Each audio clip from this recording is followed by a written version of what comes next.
ফাইন্না মা'আল উসরি ইউসরা, কষ্টের পরেই আছে সুখ। কষ্টের পরেই আছে সুখ। আমাদের জীবনে সুখ বেশি, কষ্ট কম।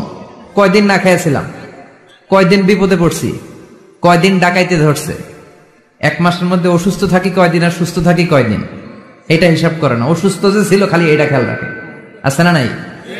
তার মানে ইন্না মা'আল উসরি ইউসরা, দুঃখের পরে আছে সুখ, মোটিভেশন, প্রাণটা আবার উদ্বেলিত হয়ে ওঠে। তাই তো, আসলে তো দুঃখের পরে সুখ। এজন্য কষ্ট যখন পাবেন, অসুস্থ যখন হবেন, ওইখানেও আনন্দ করবেন, কারণ সামনে আরাম আসতেছে। সুবহানাল্লাহ পড়েন। মুমিনের হারাবার কিছু নাই, দুঃখ পাওয়ার কিছু নাই। মুমিন অসুস্থ হলে অসুস্থতার মাধ্যমে, তার রোগের মাধ্যমে তার গুনাহ ঝরে যায়, সে আল্লাহর কাছে প্রিয় হয়ে ওঠে। তা আমাদেরকে কেউ হারাইতে পারে? কথা বলেন, আমাদের কেউ ভয় দেখাইতে পারে? মোটিভেশনাল সূরা, সূরাতুল ইনশিরাহ আর সূরাতুদ দুহা। এখানে অনেক হিউজ মোটিভেশন আছে। যারা হতাশ, যাদের জীবন ভাল লাগে না, মরে যেতে মনে চায়, গার্লফ্রেন্ড গালি দিছে, আছে না নাই?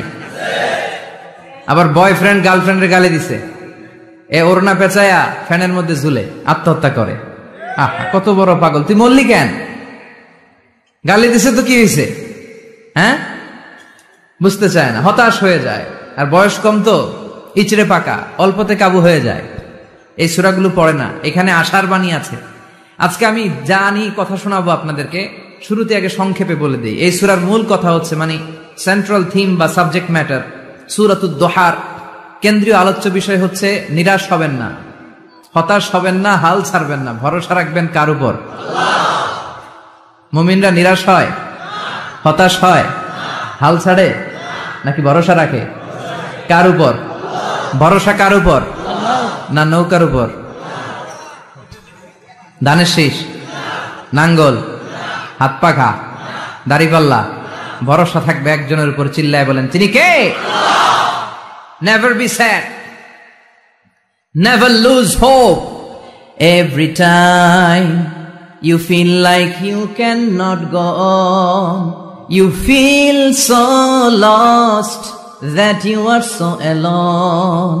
Don't despair and never lose hope, 'cause Allah is always by your side. Insha'Allah, Insha'Allah, Insha'Allah, you'll find your way. Insha'Allah, Insha'Allah, Insha'Allah, you'll find your way. Every time you feel like you cannot go on, you feel so lost that you are so alone. Don't despair and never lose hope, 'cause Allah is always by your side. Insha'Allah, pardon? Insha'Allah, Insha'Allah, you'll find a way. Insha'Allah, Insha'Allah, Insha'Allah, you'll find a way. ঠিক কি না? কি সুন্দর nasheed. Never lose hope, you will find your way. তুমি তোমার পথ খুঁজে পাবে। আমাদেরকে পথ দেখায় কে? আল্লাহ। এজন্য সূরাতুদ দুহার কেন্দ্রীয় আলোচ্য বিষয় হচ্ছে হতাশ হওয়া যাবে না, নিরাশ হওয়া যাবে না, হাল ছাড়া যাবে না, ভরসা রাখতে হবে একজনের উপরে। চিৎকার করে বলেন, তিনি কে? আল্লাহ। হতাশ যারা, ফ্রাস্ট্রেটেড, আপসেট পিপল, তাদের জন্য, হতাশ ব্যক্তিদের জন্য এই সূরাটা একটা আলোকবর্তিকা, একটা আলোর মশাল। এই সূরাটা পড়লেই হতাশ ব্যক্তিরা মনে শান্তি পায়, আশা ফিরে পায়, দিক ফিরে পায়। ঠিক কিনা? এই সূরাটা নাজিল হওয়ার একটা ব্যাকগ্রাউন্ড আছে, শুনবেন। বিষ্ণু ঈসা ইসলামের কাছে যখন ওহী নাজিল হতে শুরু করলো, বিষ্ণু ঈসা ইসলাম ওহীর কথাগুলো পৌঁছে দিতে লাগলেন। যাই নাজিল হতো বিষ্ণুনবী পৌঁছে দিতেন। বিশ্বনবী সাহাবাদের কাছে শেয়ার করে দিতেন, যেটাই নাজিল হতো তিনি পৌঁছে দিতেন, যেটাই। কারণ আল্লাহর আদেশ, ইয়া আইয়ুহার রাসূল বাল্লিগ মা উনজিলা ইলাইক, ও নবী আপনার কাছে আমি ওহী থেকে যা নাজিল করি সব পৌঁছে দেন, একটাও গোপন করা যাবে। আল্লাহর কাছ থেকে বিশ্বনবী যে সমস্ত মেসেজ, ইনফরমেশন, তথ্য, রেভেলেশন ওহী পেয়েছে, একটাও কি বিশ্বনবী গোপন করেছে? সব প্রকাশ করে গিয়েছে, সব শেয়ার করে গিয়েছে। বিশ্বনবী শেয়ার করতে লাগলেন। সকালে যা নাজিল হয় শেয়ার করেন। দুপুরে নাজিল হয়, শেয়ার করেন। রাতে নাজিল হয়, শেয়ার করেন। শেয়ার করতে লাগলেন। কিন্তু কি অবাক করা কাণ্ড, হঠাৎ করে এই ওহী আসার ধারাবাহিকতা আল্লাহ বন্ধ করে দিলেন। ওহী আর আসে না, আকাশ থেকে নতুন তথ্য আর নামে না। ঘটনা কি? ওহী আসে না কেন? তথ্য আসে না কেন? জিব্রাইল আসে না কেন? কোন বর্ণনা এসেছে 15 দিন, কোন বর্ণনায় 1 মাস, 3 মাস, এমনকি 6 মাস পর্যন্ত বর্ণনা পাওয়া যায় যে বিশ্বনবীর কাছে 6 মাস ওহী আসে নাই। বিশ্বনবী তো অবাক, ঘটনা কি? ওহী নামে না কেন? আর ওহী না আসলে তো বিশ্বনবী শেয়ার করতে পারে না। এতদিন যা আসতো বলে বেড়াতো, এখন আসেও না, বলতেও পারে না। কাফির মুশরিকরা বিশ্বনবীর গালি দিতে শুরু করলো, মুহাম্মদের রব মুহাম্মদের ভুইলা গেছে, মুহাম্মদের আল্লাহ মুহাম্মদের ছেড়ে দিয়েছে। বিশ্বনবীর চাচি আবু লাহাবের স্ত্রী উম্মে জামিল বলতে শুরু করলো, কি মুহাম্মদ, তোমার শয়তানটা তোমার কাছে আসে না? না, শয়তান দ্বারা তিনি জিব্রাইলকে বুঝিয়েছেন যে তোমার জিব্রাইল তোমার কাছে আসে না। এভাবে সবাই গালমন্দ করতে শুরু করলো যে মুহাম্মদের আল্লাহ মুহাম্মদকে ভুলে গিয়েছে। বিষ্ণু ঈসা ইসলাম নিজেও হতাশ হয়ে গেলেন, কি রে ওহী আসে না কেন? আমার কোনো ভুল হচ্ছে না তো? আমার কোনো অপরাধ হয়ে গেল না তো? আল্লাহ কি আমার উপর অসন্তুষ্ট হয়েছেন? আল্লাহ কি আসলেই আমারে ভুলে গেছেন? আল্লাহ কি আমাকে ত্যাগ করেছেন? তিনি কি আমার উপর রেগে আছেন? আমরাও মাঝে মাঝে এরকম হতাশ হয়ে পড়ি। এরকম হতাশ লোক আছে না নাই? কিরে আমার দোয়া কবুল হয় না কেন? আল্লাহ আমার ডাকে সাড়া দেয় না কেন? আমার জীবনে এত দুঃখ কেন? আমার জীবনে তো ভালো কিছু হয় না, খালি সব কষ্ট আমার কেন? এরকম আছে না নাই? এরকম হতাশদের জন্য এই সূরাটা একটা আলোকবর্তিকা, মোটিভেশনাল সূরা। আলহামদুলিল্লাহ পড়েন। বিশ্বনবীকে আল্লাহ আশ্বস্ত করলেন, আর এই সূরাটা নাজিল করলেন, আর বললেন ওয়াদ-দুহা। ওয়াদ-দুহা, দুহা মানে আলো, দুহা মানে আলো, প্রভাতের সূর্য কিরণের শপথ। Look up, the sunlight, it's a very beautiful day out there. ও নবী হতাশ হবেন না, বেরোন, সকালের সূর্যটা কত সুন্দর, কি ঝলঝলে পৃথিবী, ফকফকে আর তকতকে, দেখলেই মনটা ভরে যায়, ঠিক কি না? দোহা, দোহা মানে আলো, আশার আলো, সম্ভাবনার আলো। আমাদের জীবনে আলোর দরকার আছে না নাই? আলো না থাকলে আমরা বাঁচতে পারবো? আলো লাগে বড় ভালো। এই আজকে আলো না থাকলে আমরা দেখা যাইতো? এজন্য কোরআনকে আল্লাহ আলো বলেছেন। কোরআনকে কি বলেছে? কিতাবুন আনজালনাহু ইলাইকা লিতুখরিজান নাসা মিনাল যুলুমাতি ইলান নূর। ও Muhammad, I've revealed this holy Quran unto you to lead the mankind out of darkness into the light. অন্ধকার থেকে লাইট, লাইট মানে কি? আলো, আলোর দিকে নেয়ার জন্য কোরআন পাঠিয়েছি। আবার বিশ্বনবীকেও আল্লাহ নূর, নূরের সাথে তুলনা করেছেন। আবার বিশ্বনবী আল্লাহর কাছে নূর চাইতেন, বলতেন আল্লাহ আমার ডানে আলো দাও, আমার বায়ে আলো দাও, আমার সামনে আলো দাও, পিছনে আলো দাও, উপরে আলো দাও, নিচে আলো দাও, আমার দেহে আলো দাও, আমার মাংসপেশির ভিতরে আলো দাও, আমার হাড্ডির ভিতরে আলো দাও, আমার জন্য তুমি আলো দাও। পড়েন আমিন। এজন্য আলো ছাড়া বেঁচে থাকা অসম্ভব। আল্লাহ তাআলা আলোর নামে সূরা দিলেন, সূরাতুদ দুহা, প্রভাতের আলো, প্রভাতের সূর্য কিরণের শপথ, আলোর শপথ। সুবহানাল্লাহ পড়েন। এরপর আল্লাহ বললেন ওয়াল-লাইলি ইযা সাজা, আলোর শপথ, সকাল বেলার সূর্য কিরণের শপথ। দ্বিতীয় আয়াতে আল্লাহ বললেন রাত্রিবেলার শপথ, যখন রাত্রিটা নিঝুম হয়, হয় নিস্তব্ধ, নিঝুম আর নিস্তব্ধ রাতের শপথ। তাহলে আল্লাহ আলোর কসম কাটলেন, তারপরে অন্ধকারের কসম কাটলেন, ঠিক কিনা? আলো দ্বারা মূলত আল্লাহ তাআলা ওহীর আগমনকে বুঝিয়েছে, আর অন্ধকার দ্বারা আল্লাহ তাআলা ওহীর অনুপস্থিতি বুঝিয়েছে। এটা দিয়ে আল্লাহ বুঝাতে চাইলেন, ও নবী, কাফির মুশরিকরা আপনারা গালি দেয়, ওরা বলে যে আমি আপনারে ভুলে গেছি, আমি আপনারে ত্যাগ করেছি, আমি আপনার প্রতি অসন্তুষ্ট। না না, আমি ইচ্ছা করে ওহী পাঠাই না, কারণ সব সময় আলো থাকলে ভাল লাগে না, কিছু সময় অন্ধকারের দরকার আছে না নাই? বুঝে শুনে উত্তর দিয়ে। 24 ঘন্টা আলো, 365 দিন খালি আলো আলো আরো আলো। যদি সূর্যের আলো সব সময় থাকে 365 দিন, ভাল লাগবে? রাতে ঘুমাবেন কেমনে? আবার সব সময় ঘুটঘুটে অন্ধকার, আলো নাই, ভাল লাগে? ক্ষেত খামারে চাষ করা লাগবে না, বাজারে যাওয়া লাগবে না। তার মানে আলোরও দরকার আছে, অন্ধকারেরও দরকার আছে। এটা দিয়ে আল্লাহ বুঝাতে চাইলেন, নবী ওহী নাজিল করার জন্য দরকার আছে, মাঝে মাঝে ওহী বন্ধ রাখা আপনার বিশ্রাম দেওয়ারও দরকার আছে।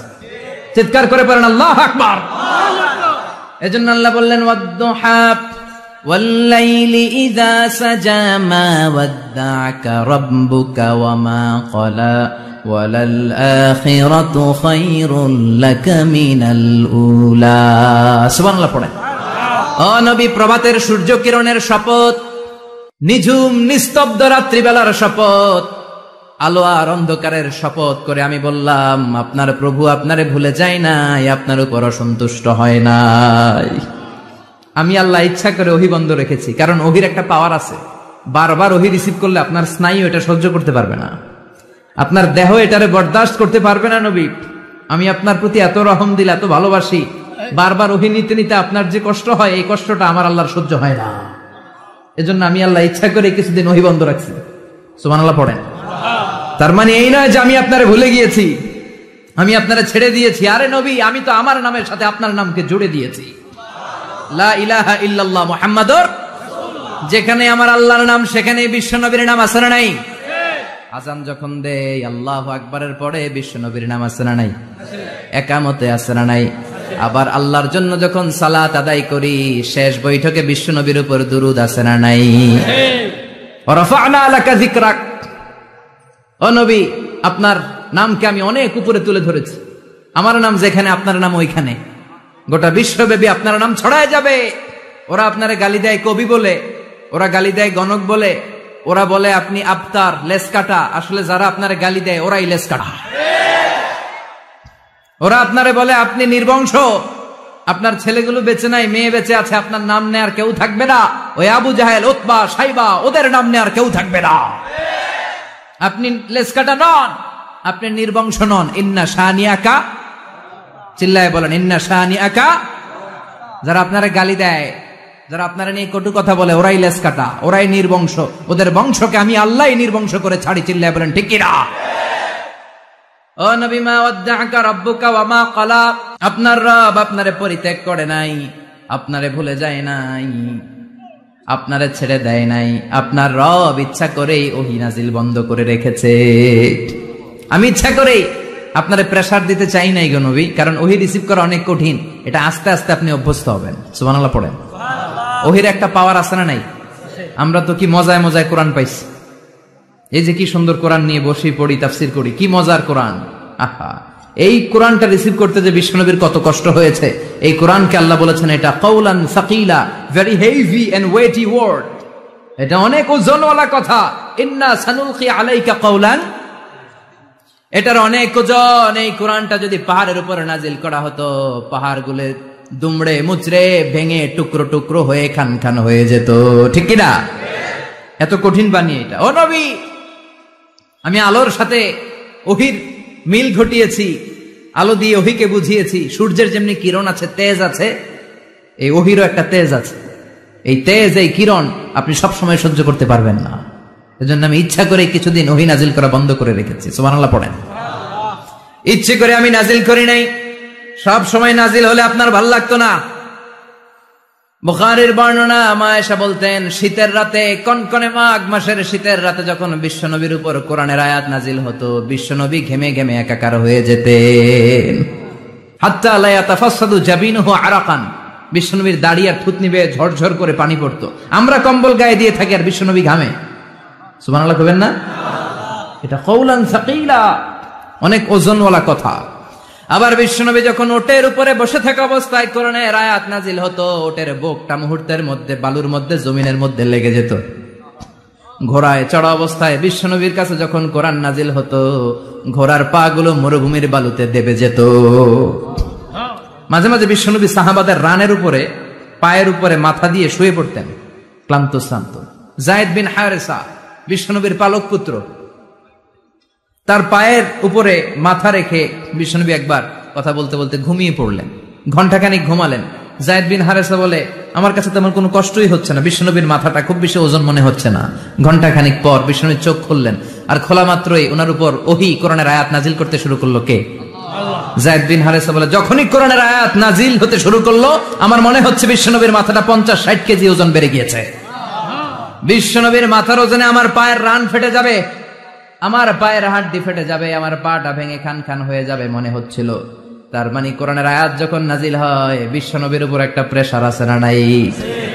এই জন্য আল্লাহ বললেন, নবী আমি আপনার ভুলে যাই নাই। কাফেররা যেমনি আপনারা গালি দেয় যে আমি আপনার ভুলে গিয়েছি, আপনার উপর আমি অসন্তুষ্ট, নেভার, অসম্ভব।